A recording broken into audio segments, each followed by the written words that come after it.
mendapatkan sahnya as-sujud bila mana batin daripada jari-jari kaki ini adalah menyentuh kepada tanah. Yang tidak diperbolehkan adalah bila mana posisi kaki seperti ini. Yang menyentuh kepada tanah itu adalah kuku atau zahir daripada jari-jari. Tidak, tapi butunul asabi', batin atau bagian belakang daripada jari-jari kaki. Walaupun hanya sekedar ibu jari sudah memadai, tetapi afdalnya adalah seluruh jari-jari kaki itu adalah ditekan ke bawah sehingga seluruh jari-jari ini menghadap kepada al-qiblah, kanan dan juga kiri, lutut dan juga tangan. Posisi tangan bila mana sujud adalah berada di tanah menghadap kepada al-qiblah, sejajar dengan jatuhnya atau sejajar dengan bahu kita. Yani seperti ini dan juga seperti ini. Posisi tangan menghadap kepada al-qiblah. Kalau ada sesuatu yang jatuh daripada bahu kita, akan jatuh kepada tangan kita. Yani bukan tangan itu melirik ke kanan ataupun berhadapan seperti ini. Tidak, tetapi menghadap kepada al-qiblah. Hukum hidung menyentuh kepada tanah adalah perkara yang sunnah dalam mazhab al-Imam Asy-Syafi'i. Ini posisi sujud. Jari-jari menghadap qiblat dan kaki berdiri seperti ini, tangan menghadap qiblat, dahi menyentuh kepada tanah, tak boleh ada penghalang kepada dahi. Baik itu imamah, songkok, serban adalah tak boleh menjadi penghalang, kecuali serban itu diletakkan sebagai sejadah, maka adalah diperbolehkan. Dalam sujud tidak boleh sujud di atas sesuatu yang terangkat bersama dengan tubuh badan kita. Posisi yang berikutnya adalah duduk di antara dua sujud, ataupun duduk tahiyat awal ataupun duduk tahiyat akhir. Duduk di dalam salat ada dua jenis tahiyat akhir. Duduk di dalam salat ada dua jenis duduk. Yang pertama adalah jalsatul iftirash, yakni posisi seperti ini. Yakni bahagian belakang kita duduk di atas telapak kaki bahagian kiri, sementara kaki kanan dan jari-jarinya tetap menghadap kepada al-qiblah seperti ini.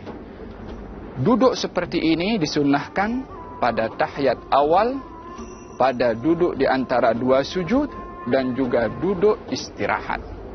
Dalam 3 kaifiyah atau setiap duduk yang tidak ada salam setelahnya, maka disunnahkan duduk iftirash seperti ini.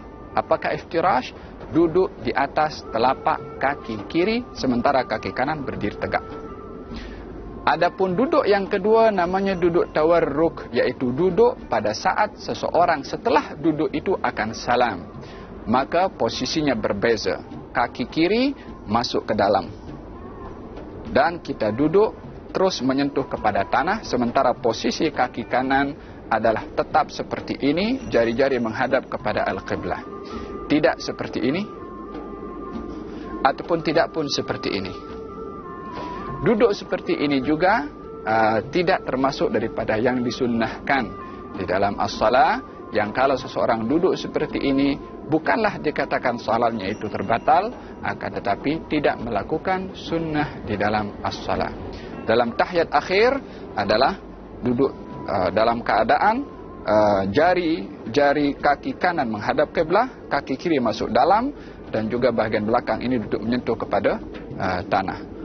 Posisi tangan ketika berada dalam keadaan at-tahiyyat adalah baik tahiyat awal ataupun tahiyat akhir, jari-jari kiri berada pada bahagian lutut paha kiri, dan jari-jari kanan berada dalam keadaan digenggamkan seperti ini, kecuali 2 jari, jari telunjuk dan juga jari atau ibu jari. Jari telunjuk dan juga ibu jari. Cara yang digalakkan atau disunnahkan dalam mazhab al-Imam Syafi'i adalah bila mana seseorang itu ingin mengangkat ataupun at-tahiyat, katalah tahiyat awal atau tahiyat akhir, posisi telapak tangan kiri berada tepat pada lutut, telapak tangan tepat juga berada pada lutut, 3 jari daripada tangan kanan digenggamkan, kecuali ibu jari dan juga jari telunjuk yang berada dalam posisi seperti ini. At-tahiyyatul mubarakatus salawatut tayyibatu lillah. Assalamu alayka ayyuhan nabiyyu wa rahmatullahi wa barakatuh. Assalamu alayna wa ala ibadillahis salihin. Ashhadu an la ilaha illallah. Bila mana sebut illallah, barulah tangan atau jari-jari telunjuk ini diangkat dan jari atau ibu jari berada di dalam dua keadaan. Boleh seperti ini,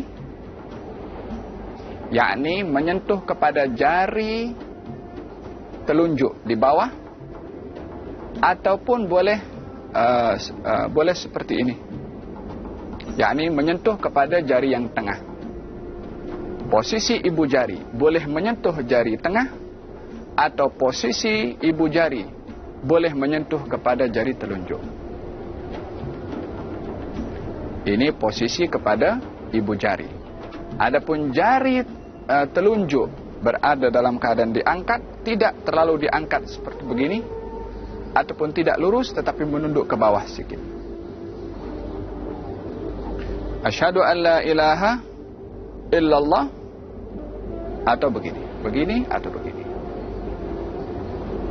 Dua kaifiyah ini adalah ada di dalam cara melakukan at-tahiyyat.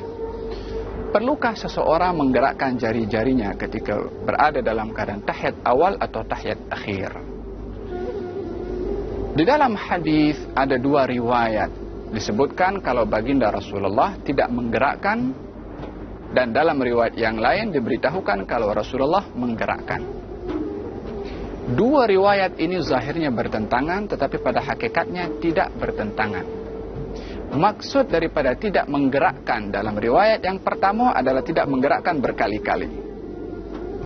Maksud daripada menggerakkan dalam riwayat yang kedua adalah menggerakkan sekali. Yakni dalam bahasa Arab itu yuharriku. Yuharriku difahami dengan dua makna. Makna yang pertama, menggerak-gerakkan. Kalau menggerak-gerakkan, ini yang dipakai oleh sebahagian pandangan yang mereka bila mana tahiyat menggerakkan berkali-kali. Disebabkan memahami hadis itu dengan fahaman menggerak-gerakkan, maknanya lebih daripada sekali. Yang memahami hadis itu menggerakkan sahaja, maknanya sekali sahaja, daripada atas daripada bawah ke atas. Asyhadu an la ilaha illallah, maknanya dia juga pun menggerakkan. Maka dalam hal ini, dalam mazhab Imam Syafi'i, yang menjadi pegangan adalah menggerakkan sekali sahaja, juga sesuai dengan hadis Nabi Muhammad sallallahu alaihi wasallam. Bila mana selesai daripada at-tahiyyat fil alamin innaka hamidum majid, disunnahkan seseorang tidak terus salam, tapi membagi ruang sedikit. Fil alamin innaka hamidum majid. Bila mana nak mengucap assalam, assalamualaikum warahmatullah. Yani setelah sebutan kum baru menoleh ke kanan, dan setelah sebutan kum baru menoleh ke kiri. Tapi tidak bersamaan dengan sebutan assalamualaikum. Adalah tidak menepati kepada sunnah. Dan juga tidak perlu kita menggerakkan kepala berkali-kali. Assalamualaikum warahmatullah. Assalamualaikum warahmatullah. Gerakan ini bila mana 3 kali berturut-turut akan menyebabkan batalnya salat seseorang, karena perkara membatalkan salat adalah bergerak 3 kali berturut-turut. Jadi cara salam yang benar, assalamualaikum warahmatullah. Kembali kepada kiblat balik, assalamualaikum warahmatullah. Tidak pun daripada kanan terus menoleh ke kiri. Assalamualaikum warahmatullah. Kembali kepada kiblat, assalamualaikum warahmatullah. Hati-hati daripada dada bergerak ke kanan atau dada bergerak ke kiri, yang boleh menyebabkan, mungkin kalau bergerak sebelum salam itu sempurna, akan menyebabkan batalnya salat tersebut. Kalau seseorang menyebutkan assalamualaikum, batal salat seseorang disebabkan berpaling daripada kiblat sebelum dia keluar daripada as-salat. Semoga Allah Subhanahu wa taala jadikan salat kita salat yang sempurna dan tergolong orang-orang yang mendirikan as-salah. Wallahu taala a'lam. Insyaallah.